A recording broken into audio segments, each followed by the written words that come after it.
Hello अस्सलाम वालेकुम, welcome to our new video. So guys, I hope so you are doing well. So जैसा कि आप लोग जानते हैं कि हमने केमिस्ट्री का चैप्टर नंबर 2 स्टार्ट किया हुआ था।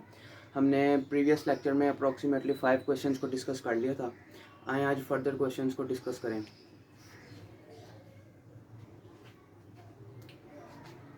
तो आज जो हमारे पास शॉर्ट क्वेश्चन है, पहला वो है क्रिस्टलाइजेशन के बारे में, यानी कि क्रिस्टलाइजेशन होता क्या है। और आज जो मैं आपको क्वेश्चंस बताऊंगा वो बोर्ड पॉइंट ऑफ व्यू से, बेटा मैं आपको कहूँगा कि ये क्वेश्चंस, कम से कम ये क्वेश्चंस तो आपने इस चैप्टर में से ज़रूर करके जाने हैं, जो आज के लेक्चर में मैं आपको बताऊंगा। So what is crystallization? The process in which crystals are formed, ऐसा अमल जिसमें क्रिस्टल्स बनते हैं, by cooling the hot saturated solution of given substance. फिर एक दफा डेफिनेशन पढ़ लेते हैं। The process in which crystals are formed by cooling the hot saturated solution of a given substance। अब मैं आपको समझाता हूँ कि यानी कि क्रिस्टल्स यानी कि ये बेसिकली होता क्या है, इसका प्रोसेस क्या है। मिसाल लें आपको मैं मिसाल देता हूँ, इजी एग्जांपल दे दूँ ताकि हर बच्चे को इजीली अंडरस्टैंड हो सके, हर बच्चा इजीली समझ सके। अब आप एक बर्तन में शुगर डालते हैं, चीनी जिसको हम कहते हैं, चीनी डालते हैं, आप उसको आप गर्म करते हैं, गर्म कर लिया आपने। अब जब वो आप गर्म करेंगे ना, तो वो कैरेमल टाइप एक गोल्डन सा ना एक लिक्विड बन जाएगा, सॉल्यूशन बन जाएगा, सैचुरेटेड सॉल्यूशन सा, ठीक है।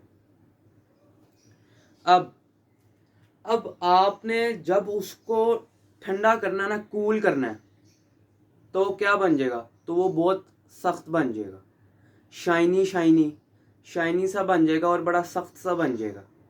तो इधर उसका मतलब क्या है, दैट इज कॉल्ड क्रिस्टल्स। समझ रहे हैं बात?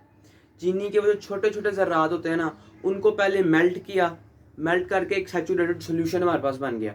जब उनको दोबारा से ठंडा किया ना, तो वो सॉल्यूशन जो हॉट सॉल्यूशन था उसको जब कूल किया, तो वो क्या बन गए, वो क्रिस्टल्स बन गए। मेरे ख्याल से आपको समझ आ गई होगी इस चीज़ की। तो ये मुश्किल नहीं है, बहुत इजी सा कॉन्सेप्ट है इन क्वेश्चंस का। आई होप सो आपको समझ लग गई होगी, ठीक है। अब नेक्स्ट क्वेश्चन की तरफ आज चलते हैं। अच्छा, जो नेक्स्ट क्वेश्चन है ना, ये बहुत बहुत ज़्यादा इंपॉर्टेंट क्वेश्चन है। क्वेश्चन पढ़ लेते हैं। Write down the name of solvents which used in crystallization process. पहले तो समझ लें कि पता होगा आप लोगों को कि आप पीछे पढ़ के आए कि सॉल्यूशन यानी कि सोल्यूट और सॉल्वेंट्स क्या होते हैं। मिसाल, इसको भी मैं आपको एक इजी से एग्जांपल से समझाता हूँ। आप एक गिलास पानी का लें और उसमें एक चम्मच नमक या एक चम्मच चीनी का हल कर दें, ठीक है। अब वो जो उसमें चीनी है ना, जिसका एक चम्मच हमने डाला, वो सोल्यूट है, और जितना भी पानी है ना, वो सॉल्वेंट है। समझ लगी आपको? तो सॉल्वेंट का छोटा सा सिंपल सा कॉन्सेप्ट है, यानी कि एक पूरे सॉल्यूशन में पानी है, उसको हम सॉल्वेंट कह रहे हैं, और जो चीज़ हमने डाली है इतना सा कम कम मिकदार में, उसको हम क्या कह रहे हैं, सोल्यूट। खैर ये सोल्यूट और सॉल्वेंट एक अलग सा टॉपिक है, लेकिन वैसे ही मैंने कहा अभी सॉल्वेंट का एक वर्ड आया तो मैं आपको बता दूं कि सॉल्वेंट्स बेसिकली होते क्या हैं।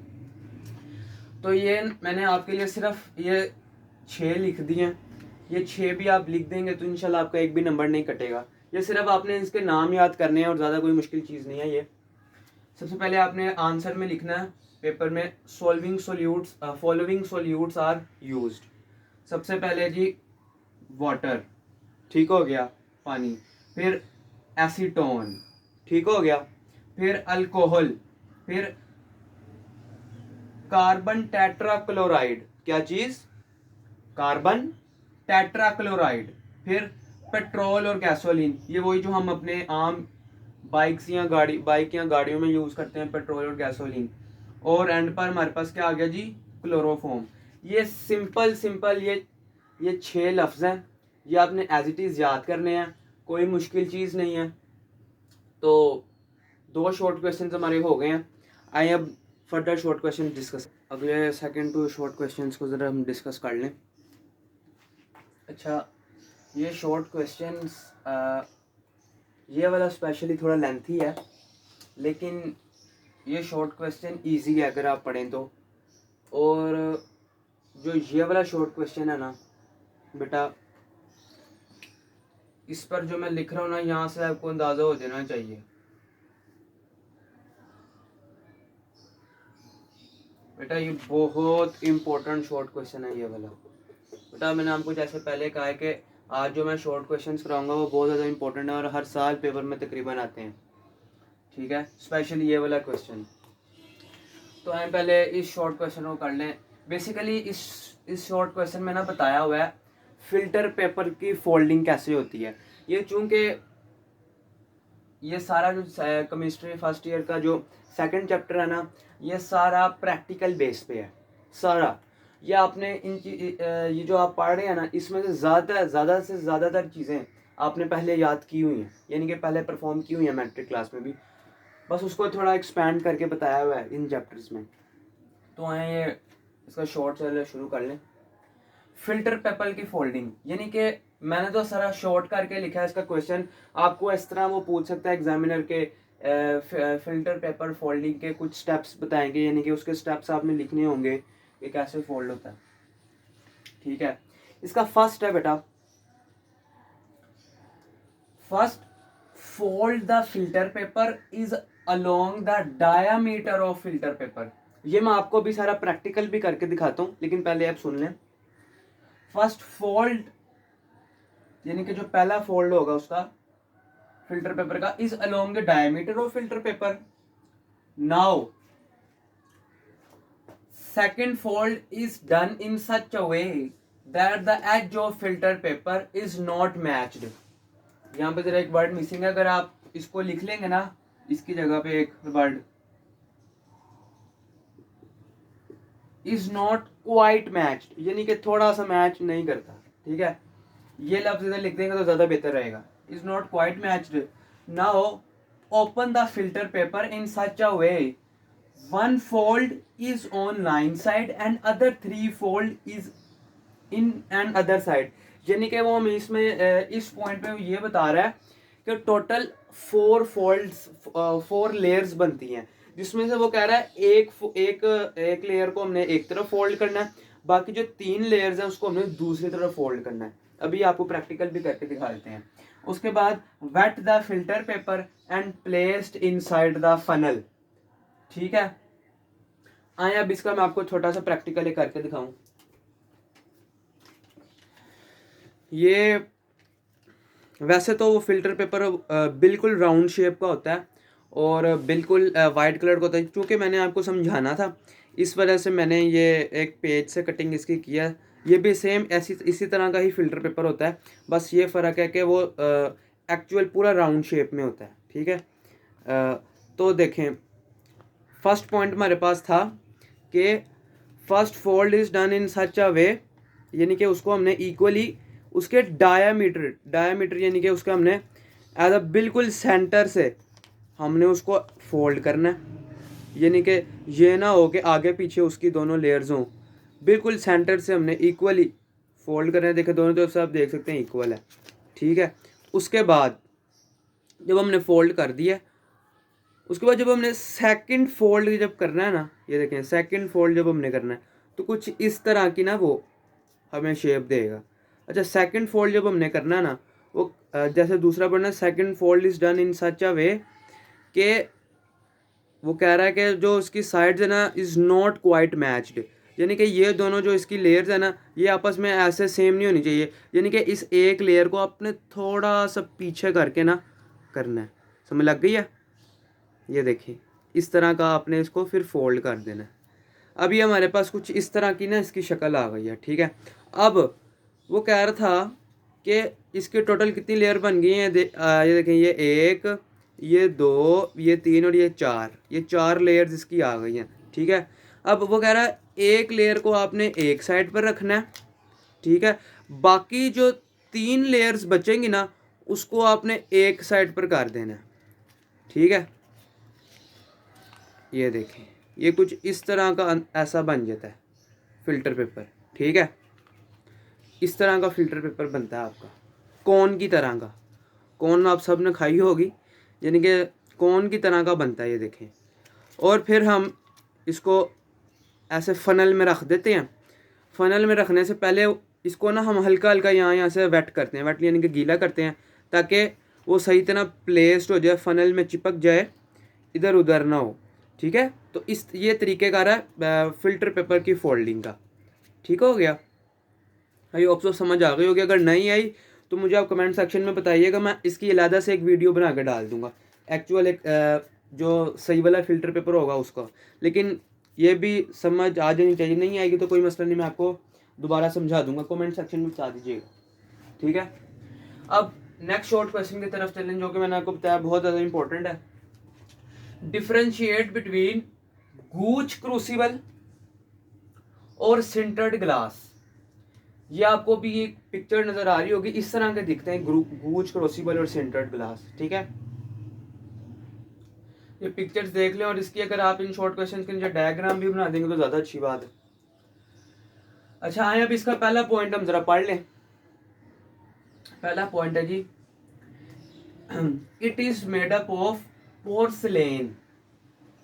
अब पोर्सलेन क्या लफ्ज़ है भाई, बेटा पोर्सलेन कहते हैं मिट्टी को, मिट्टी का बर्तन होता है ना, मिट्टी को, वो चीज़ है जिसे यानी कि ये मिट्टी से बनी होती है, ठीक है, पोर्सलेन। यानी कि ये दोनों एक ऐसे इंस्ट्रूमेंट्स हैं, पहले आप इसको समझ लें इजी वर्ड में, एक जो फिल्ट्रेशन में यूज़ किए जाते हैं। एक तो फिल्टर पेपर है ना, जैसे फिल्टर पेपर एक इंस्ट्रूमेंट है, वैसे ही फिल्टर करने के लिए अलग से दो इंस्ट्रूमेंट्स होते हैं, गूज क्रूसिबल और सिंटर्ड ग्लास। यानी कि जब आप सक्शन पंप लगाते हैं उसमें आप फिल्टर पेपर का इस्तेमाल नहीं कर सकते, तो उसमें गूज क्रूसिबल का इस्तेमाल करना पड़ता है, ठीक है। It is made up of porcelain, यानी कि ये मिट्टी से बनता है। There is a need of preparation before filtration, यानी कि इसकी जरूरत पड़ती है बनाने में फिल्ट्रेशन से पहले। अब स्ट्रॉन्ग एसिड और base can not be filtered by this instrument, यानी कि जितने भी स्ट्रॉन्ग एसिड्स हैं और बेसिस हैं ना, एसिड्स हैं और बेसिस हैं, वो इस इंस्ट्रूमेंट से गूज क्रूसिबल से फिल्टर्ड नहीं हो सकती, ठीक है। अब आ जाए जी, सिंटर्ड ग्लास क्या है। सिंटर्ड ग्लास नाम से ही जाहिर है कि it is made up of glass, ये ग्लास से मिलके बनता है। बस ये फर्क है इनमें, जो इसमें जो ये चीजें लिखा है ना उसका उल्ट ये है। अब इसमें था there is a need of preparation before filtration, इधर है there is a no need of preparation. इसी तरह स्ट्रॉन्ग एसिड और base can not be filtered by this instrument, इधर लिखा हुआ है स्ट्रॉन्ग एसिड और base can be filtered by this instrument, ठीक हो गया। आई होप सो आपको इस क्वेश्चन की और इस क्वेश्चन की ध्यान से समझ आ गई होगी, ठीक है। अब आए एक आखिरी शॉर्ट क्वेश्चन है, वो भी डिस्कस कर लें, और फिर बाकी जो शॉर्ट क्वेश्चन होंगे वो इस लेक्चर के पार्ट 3 में डिस्कस कर लेंगे। अब ये देखें आज का लेक्चर का लास्ट क्वेश्चन जरा डिस्कस कर लें। बेटा ये जो क्वेश्चन है ना बेटा, ये बहुत ज़्यादा इम्पोर्टेंट शॉर्ट क्वेश्चन है, बहुत ज़्यादा इम्पोर्टेंट, ठीक है। ये इम्पोर्टेंट इस तरह है कि बेटा ये इस साल बोर्ड में आया हुआ था, यहाँ से आप इसका अंदाज़ा लगाएं, ये इस साल बोर्ड में आया हुआ था ये शॉर्ट क्वेश्चन, ठीक है। क्वेश्चन ये है कि how to dry the crystal, यानी कि क्रिस्टल्स को ड्राई कैसे किया जाए, यानी कि जब वो ज़ाहिर है यानी कि वो वेट होते हैं, गीले होते हैं, तो उनको कैसे ड्राई किया जाए। तो बेटा सिंपल सी बात है, दिस वन और दिस वन, 2 मेथड्स हैं बेटा हमारे पास। एक मेथड है पहला, crystals are dried in an microwave oven.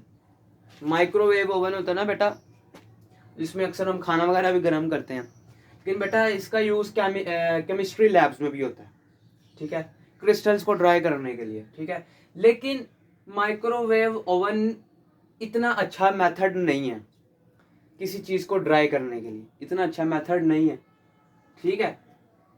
यानी कि हो जाता है काम, प्रॉपरली नहीं होता, लेकिन ये काम हेल्पफुल ये भी है माइक्रोवेव ओवन, ठीक है।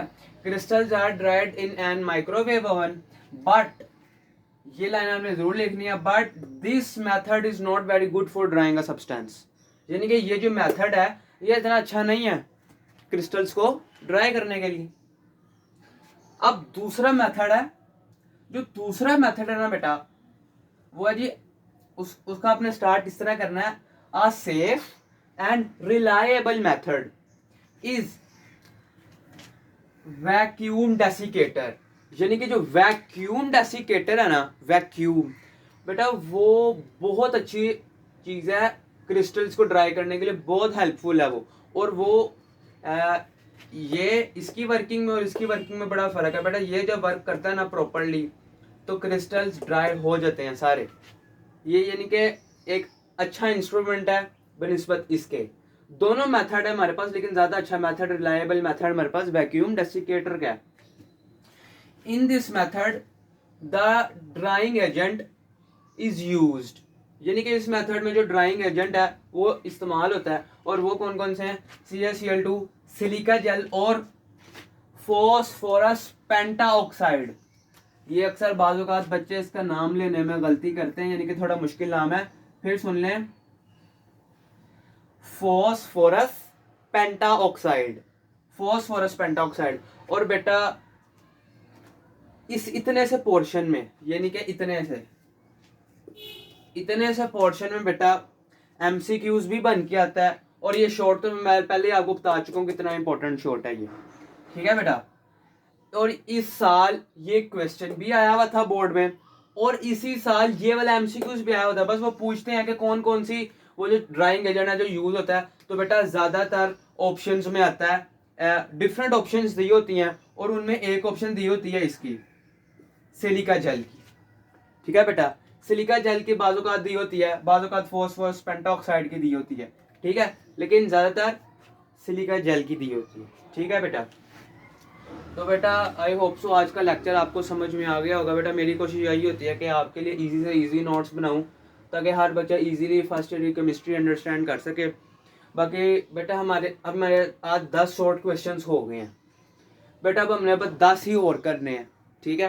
टोटल मैंने आपको कहा था कि हमने 20 से 25 शॉर्ट क्वेश्चंस करने हैं, तो बस जो मैं क्वेश्चंस करवा रहा हूँ आप वही करें, और इंशाल्लाह उन्हीं में से पेपर में आएंगे। बाकी इंशाल्लाह नेक्स्ट लेक्चर में मिलते हैं। अल्लाह हाफिज़।